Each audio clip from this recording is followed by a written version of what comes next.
it's amazing how often, just before I wake up, you know, there's an idea.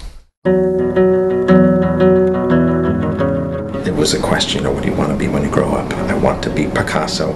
I didn't spell it properly, but that's okay. I was a kid. I remember colored pencils and doing imaginary scenes at one point when I was very small, dinosaurs in certain fantastic landscapes. I try to explain it, and I try to translate it that my feeling. It could be that this tree is metaphoric for other things what I have been seeing in my life before.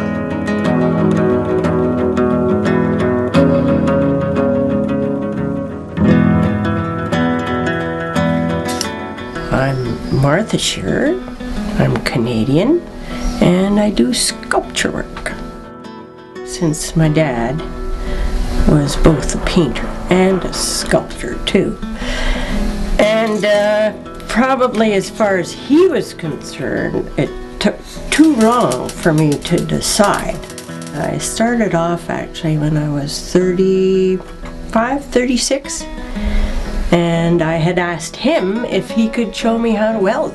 He said, sure, let's go.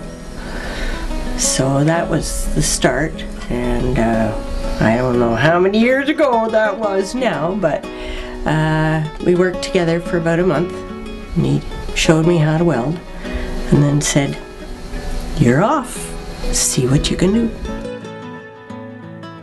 My name is Dan Adele. I'm a painter and an illustrator. I do portraiture. I do watercolors of Lacoste. I have some musicians in the family, but there's not a long tradition of the arts in my family. A lot more accountants than artists, doctors, professionals, but not too many artists. I'm the only person who's been crazy enough to make a career doing this. The number of people who actually met an untimely end because of paint is very, very small. I'm Crystal Woodward, and I first came to Lacoste in 1975. I was immediately stunned by the landscape, which is just out this window.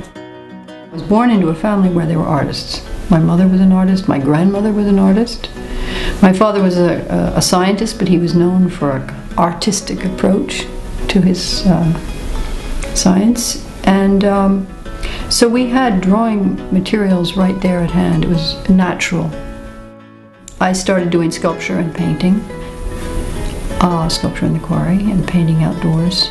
And I guess it was the following year when I came back that I started wanting to take photos, because there were so many effects of light and fleeting moments of beauty, stunning events of seeing, I began to call them. So I borrowed somebody's Nikon and started doing photography, not leaving the other media aside, but so that was my beginning here.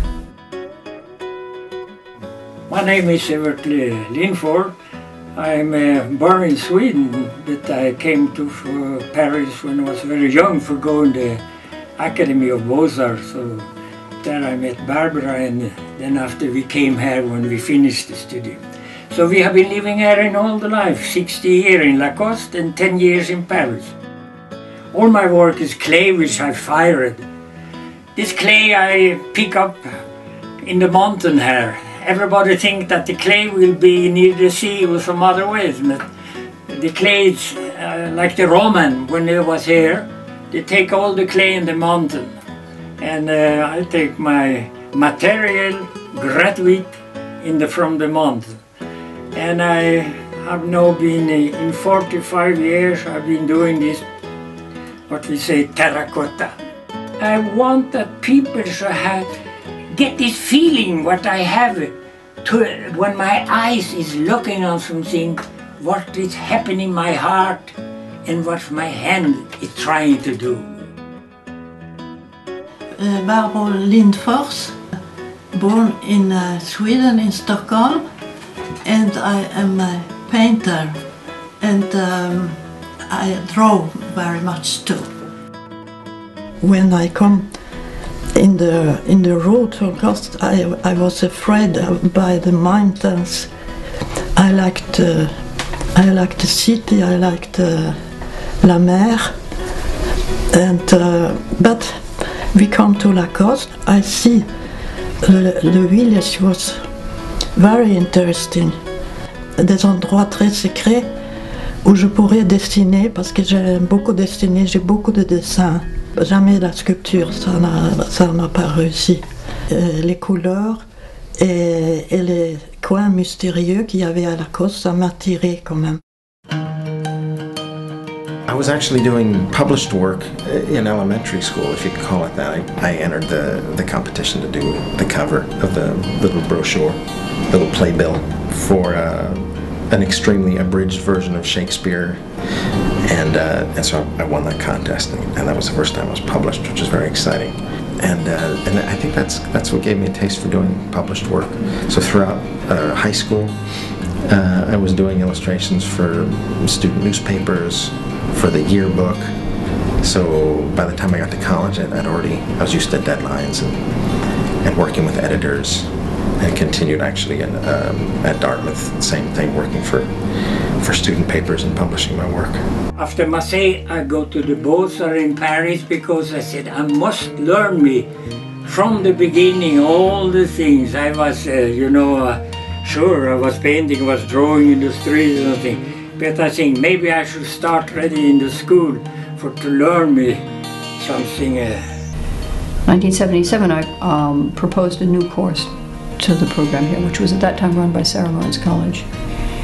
And Bernard Freem was the founder of the school here. He was interested. The idea of my course was to provide a way whereby students could spend more time in the landscape and get to know the surrounding places within walking distance, and get to know some of the people who work the land as well. Considering that the art here, if we're going to do art here, maybe we should consider the landscape as art. Is it art? How do the farmers see it, and so on? I mean, normally, inspiration is a kind of craziness, comes like that, you understand? A lot of it is about slowing down. A lot of it is about time. That's part of the logic of the move from Manhattan as well. Particularly now with the web, there are millions of images that we're exposed to, and we're used to processing imagery so fast.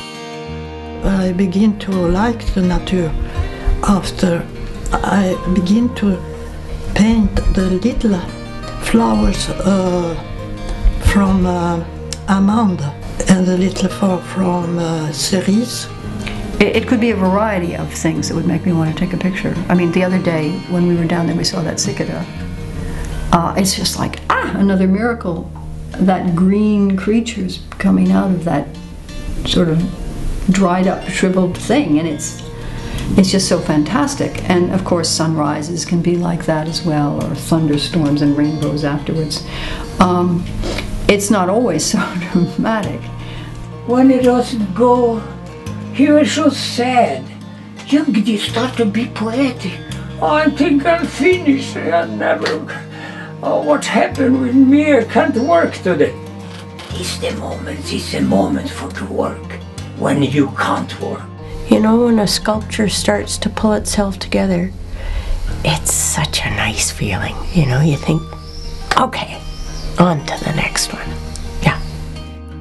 When you can see that an artist has invested, hours and hours in the production of an image, you have a natural instinct to give it more than a second. If it's a photograph, you can often just breeze by. The knowledge that someone has actually seen that nook or that cranny and has translated it into art makes it much harder to just sort of identify it. Okay, that's a wall, and to move on. I think it's one of the important functions that art plays now. Thanks to SCAD, this place is lousy with artists. This is for a tiny village. If you could calculate how many artists per capita, it's off the charts.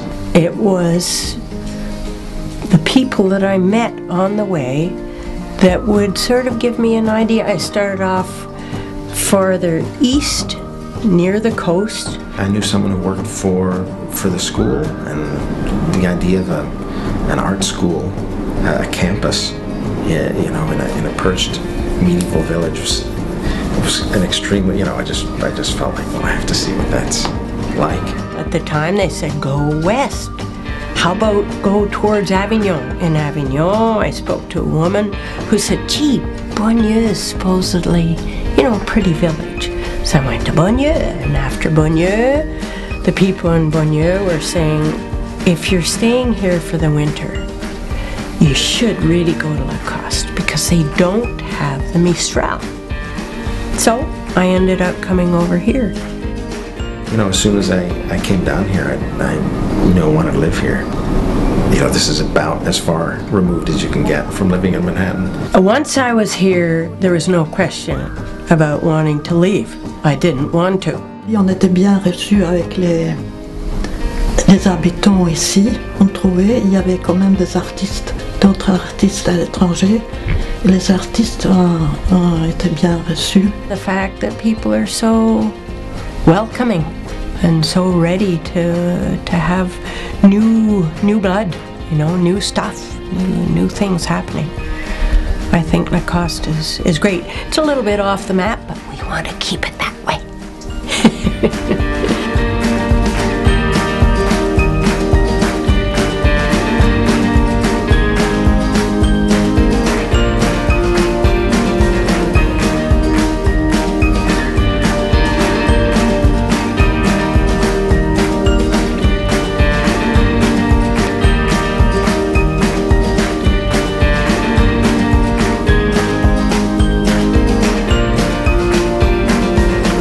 I think all these dreams what we have been having, what you have already, or everybody here, but it's good to have this dream.